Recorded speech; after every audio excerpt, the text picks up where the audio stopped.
Rich Dad. Poor Dad lied to you only if you heard buy assets before you heard control yourself. The danger is not the book.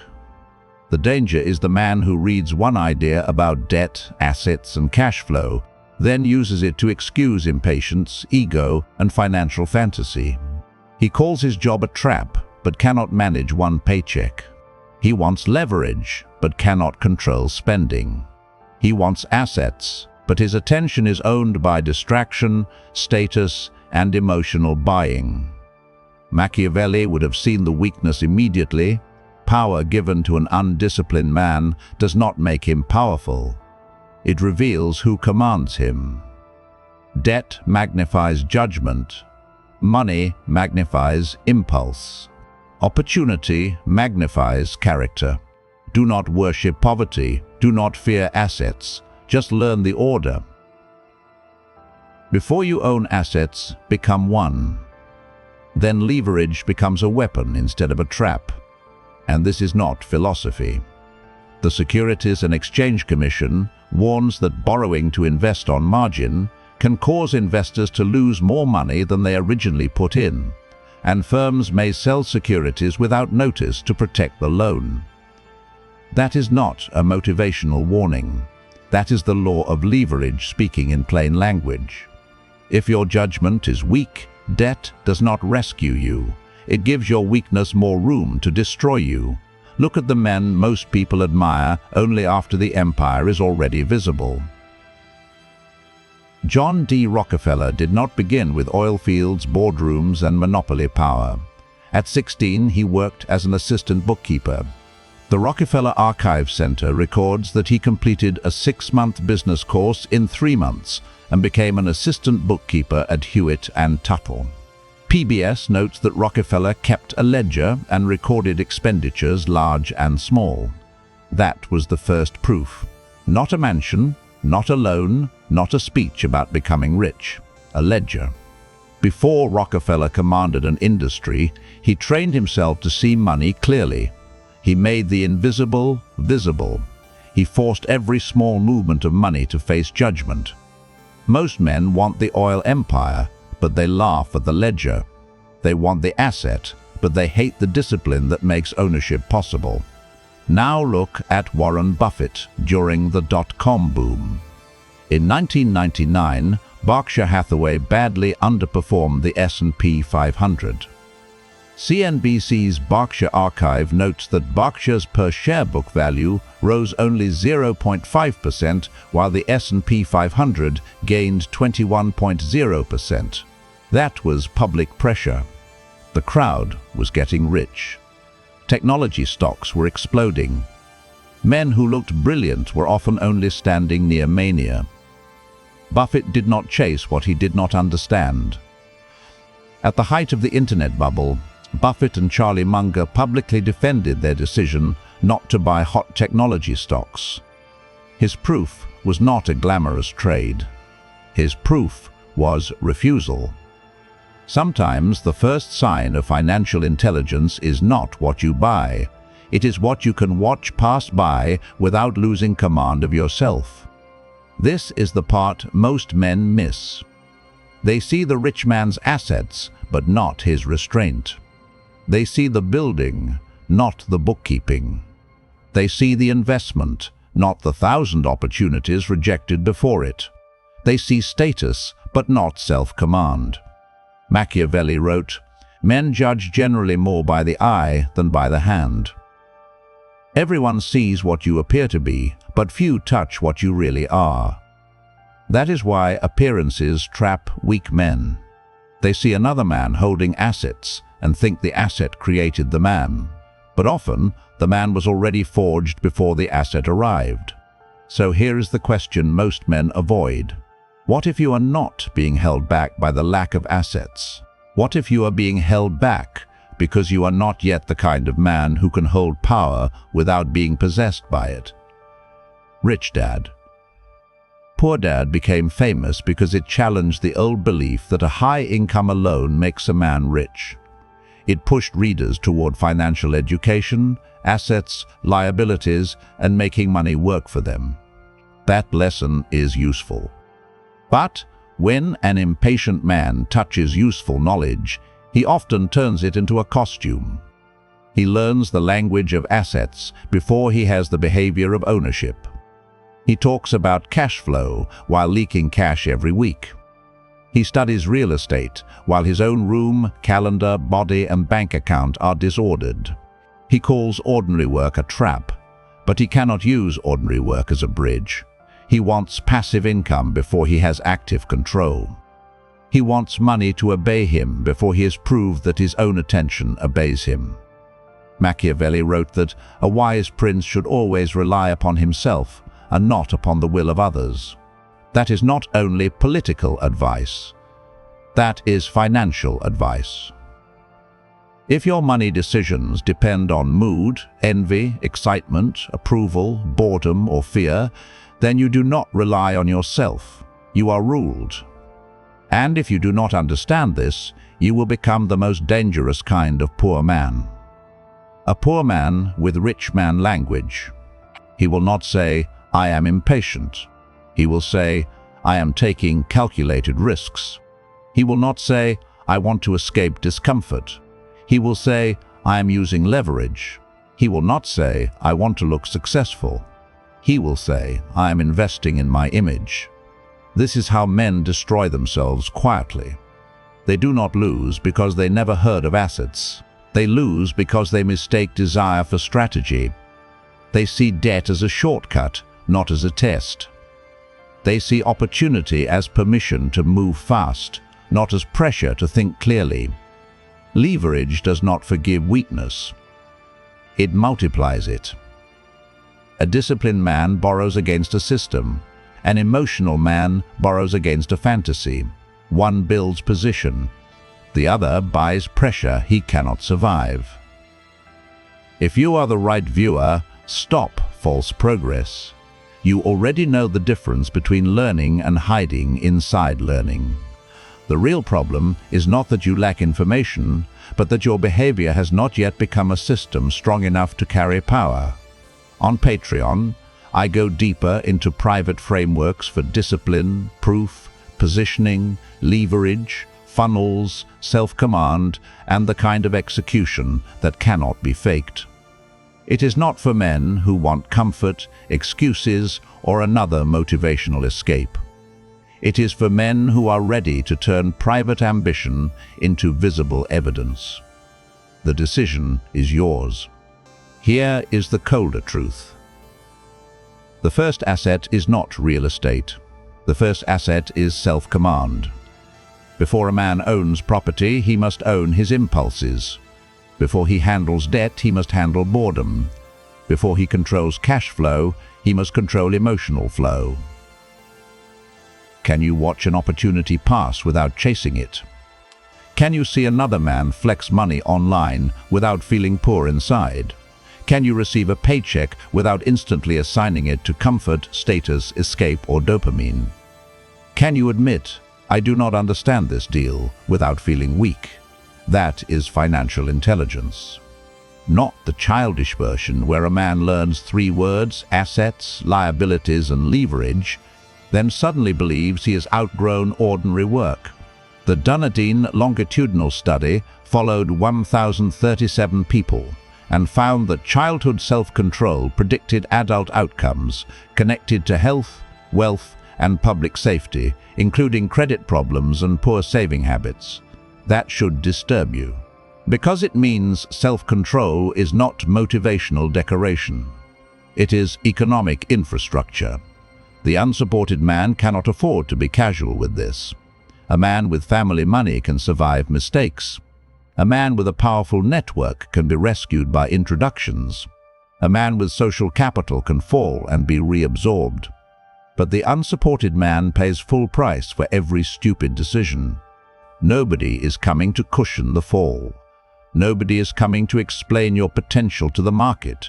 Nobody is coming to make your impulses harmless. That is why discipline is not optional for you. It is survival architecture. So stop seeing discipline as punishment. Discipline is ownership before ownership. When you track every dollar, you are not being small, you are removing fog. When you kill a recurring expense, you are not depriving yourself. You are proving that comfort does not command you.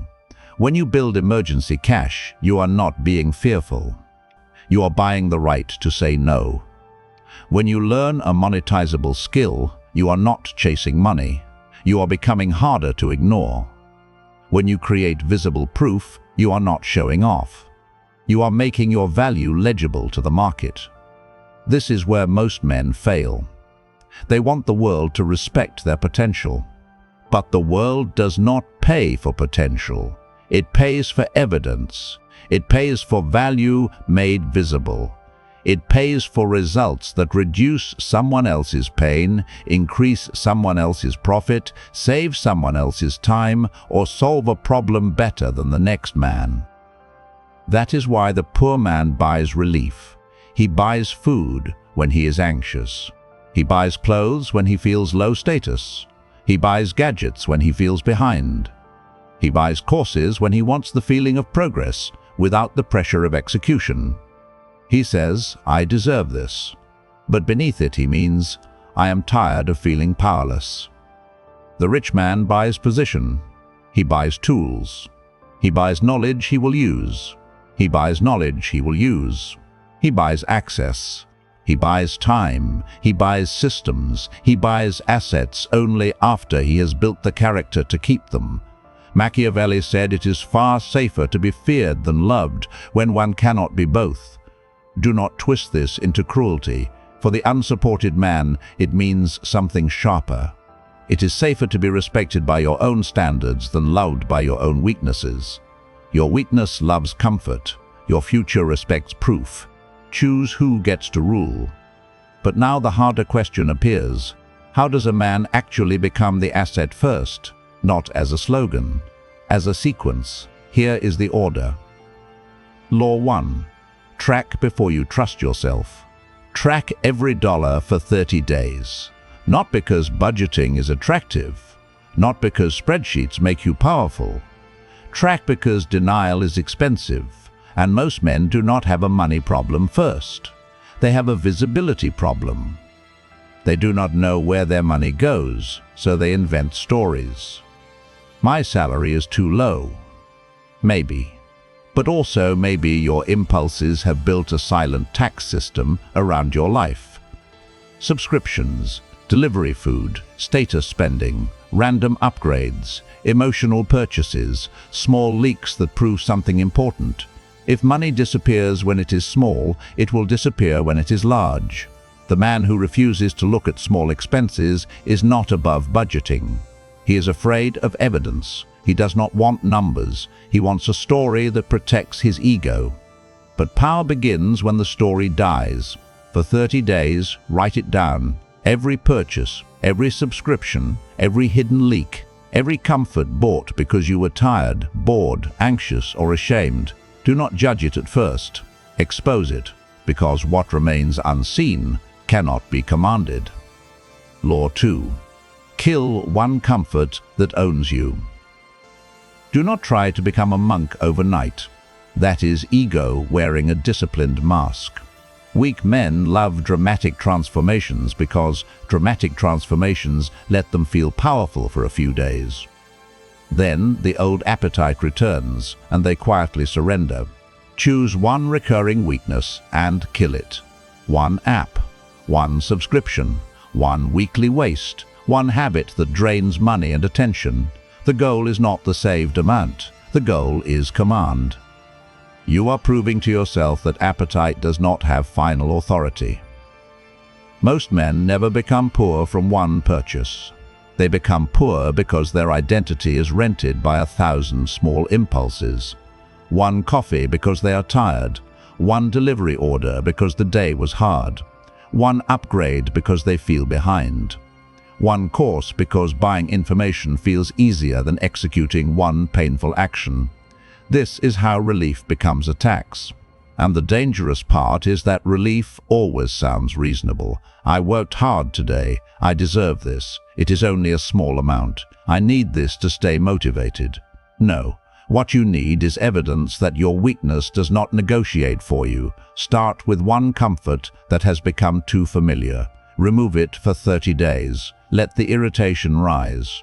Let the boredom rise. Let the feeling of deprivation show you what was controlling you. A man does not truly know himself until something he depends on is taken away. If a small comfort can make you restless, what do you think market pressure will do to you? If one subscription, one app, or one weekly purchase can defeat your intention, what do you think debt will do when the payment is due and your confidence disappears? Debt magnifies the man holding it. That is why an emotional man should fear leverage before he understands himself. Not because leverage is evil, because leverage is honest. It does not care what you intended. It only exposes the quality of your judgment. Law 3. Build emergency cash before you chase glory. Emergency cash is not cowardice. It is independence in primitive form. A man with no buffer negotiates from fear. He stays in bad jobs. He tolerates disrespect. He accepts terms he should reject. He says yes when every serious part of him knows the answer should be no. Without cash, your opinions become softer. Your boundaries become cheaper. Your standards become negotiable. This is why poor men often confuse courage with desperation. They want to quit the job, start the business, buy the asset, enter the deal, take the loan, and announce the new identity. But underneath the noise is panic. They do not want freedom. They want immediate emotional escape. There is a difference. The strategic man does not hate the bridge before he crosses it. He uses the bridge. Your job may be a trap in the long term, but if it funds your escape, it is also a weapon. Do not despise the paycheck before you have trained it to serve your freedom. Build emergency cash until your nervous system changes. Not because the number is beautiful, but because the buffer gives you oxygen. A man with cash can pause. A man with cash can think. A man with cash can walk away from disrespect without turning his life into a crisis. Cash is psychological oxygen, and the unsupported man needs oxygen more than the protected man. A protected man can fall into family money, introductions, a couch, a rescue, a second chance arranged by someone else. You may not have that. You may have only your judgment, your work, your savings, your proof, and your refusal to be reckless. So do not call caution weakness when caution is the thing keeping you alive long enough to build power. Law 4. Learn one skill the market can measure. Stop asking, what asset should I buy? Ask, what skill can turn me into an asset? Sales, copywriting, editing, coding, design, data analysis, operations, paid ads, artificial intelligence automation, content systems, financial modeling. The specific skill matters less than the proof it can create. You need a skill that can be demonstrated, sold, measured, and improved. This is where most ambitious men lie to themselves. They say they want wealth, but they avoid the humiliation of becoming useful. They want assets before ability. They want ownership before competence. They want freedom before anyone has a reason to pay them more than average. The market does not care that you feel different. It does not care that your family never understood you. It does not care that your friends doubted you. It does not care that you had pain, isolation, pressure, or ambition. The market asks one colder question. What can you do that creates measurable value? Can you increase revenue? Can you save time? Can you reduce risk? Can you attract attention? Can you improve conversion? Can you build systems? Can you solve expensive problems? Can you make another person's life, business, body, content, process, or income better in a way they can see? If not, you are not underpaid first. You are underdeveloped. That sentence will offend the man who still wants sympathy. but it will free the man who wants power. Because underpayment can be fought with evidence. Underdevelopment can only be fought with training. The unsupported man must become extremely serious about skill. Skill is how he replaces the network he did not inherit. Skill is how he enters rooms where nobody invited him. Skill is how he becomes difficult to ignore before he becomes difficult to replace. Law 5. Create visible proof. Private ambition is not power. Private ambition is pressure. You can want greatness in silence for 10 years, and the world will still treat you according to the evidence available. That is not unfair. That is how judgment works. A man with proof does not need to beg people to believe. His evidence enters the room before his explanation. Build a portfolio, build a case study, build a before and after, build a public project, build a client result, build a measurable transformation. Build something that makes your competence visible without requiring people to love you first. This is where many men become bitter. They say, "Nobody sees my value." But hidden value is often treated as non-existent value, not because people are evil, because the world is crowded, distracted, self-interested, and flooded with claims. Everyone says they are serious. Everyone says they are different. Everyone says they are working hard. Proof separates the man from the noise. Rockefeller's ledger was proof to himself before the world saw the empire. Buffett's refusal during mania was proof of judgment before the crowd admitted he was right. The Dunedin study points to the same deeper truth. Self-control compounds into life outcomes because repeated behavior becomes evidence, and evidence becomes destiny. So build proof before you demand respect. You do not need applause to start. You need documentation. You need output. You need a body of work that survives other people's moods. If you are the right viewer, stop confusing private effort with public proof. You already know that working hard in silence can become another hiding place if it never becomes visible evidence. The real problem is not that people doubt you, but that your value may still be too hidden, too unframed, and too difficult to verify. On Patreon, I break down the deeper systems behind proof, positioning, discipline, funnels, leverage, self-command, and how to make your work impossible to ignore. It is not for passive viewers who want more content to consume. It is for men who are ready to turn discipline into market evidence. The decision is yours. Law 6. Earn outside your job before you despise your job. Your job may be a trap, but if it is funding your escape, use it. Do not hate the bridge before you cross it. The weak man quits to feel free. The strategic man builds alternatives until freedom becomes rational. This is one of the most important distinctions in the entire path. Many men do not want independence. They want emotional revenge against the place that makes them feel small. They want to resign so they can feel powerful for one day, even if the next month destroys them. That is not power. That is ego buying a costume. Earn your first dollar outside your job.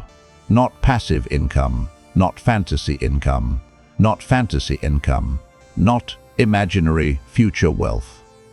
Earned proof. Sell a service. Close a small client. Build a product. Edit a video. Write a landing page. Run an ad. Create a template. Fix a system. Do something real enough that another person pays for it. The first dollar outside your job is not about the dollar. It is the first crack in dependence. It proves that your value can move through another channel. It proves that the market can recognize you without your employer's permission. It proves that your skill can leave the building. That changes a man. A man with one income source is easier to control. A man with no savings is easier to pressure. A man with no proof is easier to dismiss. A man with no alternatives is easier to exploit. So build alternatives quietly. Do not announce every move. Do not explain every plan. Do not ask people who are afraid of risk to bless your escape. Work, document, improve, sell, repeat. When the outside income is still small, respect it. It is not small, it is young. A seed does not look like a forest, but only a fool steps on it because it is not yet tall. Law 7. Invest only after you understand the risk. If you cannot explain how the investment makes money, who loses if you win, what happens if the market turns, how debt is serviced, and how you exit, you are not investing. You are hoping, in business language. Never use debt to compensate for insecurity. Never use leverage to escape patience. Never buy an asset because you are ashamed of being ordinary. The market has no mercy for men trying to repair their identity with capital. This is where rich dad, poor dad is most dangerous in the wrong hands. Not because the ideas are useless.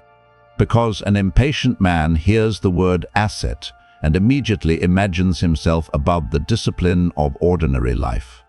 He wants real estate because it sounds mature. He wants leverage because it sounds sophisticated. He wants cash flow because it sounds like freedom. But if the asset is bought by insecurity, insecurity is still the owner. A man who buys status will keep needing applause. A man who borrows from ego will panic when reality arrives. A man who enters a deal he does not understand will call it confidence until the numbers turn against him. Do not be that man. Before you invest, learn the language of risk. Learn how the money moves. Learn what can break. Learn who benefits. Learn who carries the downside.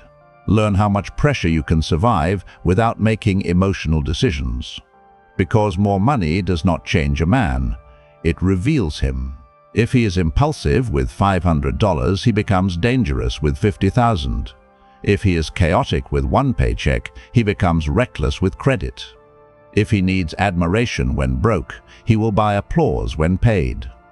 If he cannot sit alone with boredom, he will spend to feel alive. This is why wealth begins before wealth. It begins in the invisible courtroom where a man judges his own impulses and decides who rules. The boy wants assets so he can feel powerful. The man becomes powerful enough to deserve assets. So understand the real order. Track before you trust yourself. Kill one comfort that owns you. Build emergency cash before you chase glory. Learn one skill the market can measure. Create visible proof.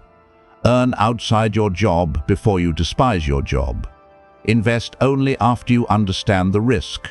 That is not slow. That is structural. The weak man thinks speed is power because speed gives him emotional relief. The strategic man knows sequence is power because sequence keeps him alive. Discipline before debt, skill before scale, proof before leverage, cash flow before ego, understanding before action, self-command before assets. The lesson of Rich Dad. Poor Dad was not go buy assets immediately. The deeper lesson was to stop being financially asleep. But waking up is not the same as being ready. A man must pass through order before ownership. And if this video exposed you, do not turn the exposure into entertainment. Write down the one law you have been avoiding, not the law that sounds impressive, the law that makes you uncomfortable because it points at your actual weakness. Comment: I become the asset first. If you understand that the real order of power begins with self-command. You are not behind because you do not own enough yet. You are behind if you cannot command yourself yet. So, become the first asset. Make your attention difficult to steal. Make your spending difficult to manipulate. Make your emotions difficult to provoke. Make your standards difficult to negotiate. Make your skill difficult to replace. Make your proof difficult to ignore. Then assets stop being fantasy. They become a natural extension of the man you have built.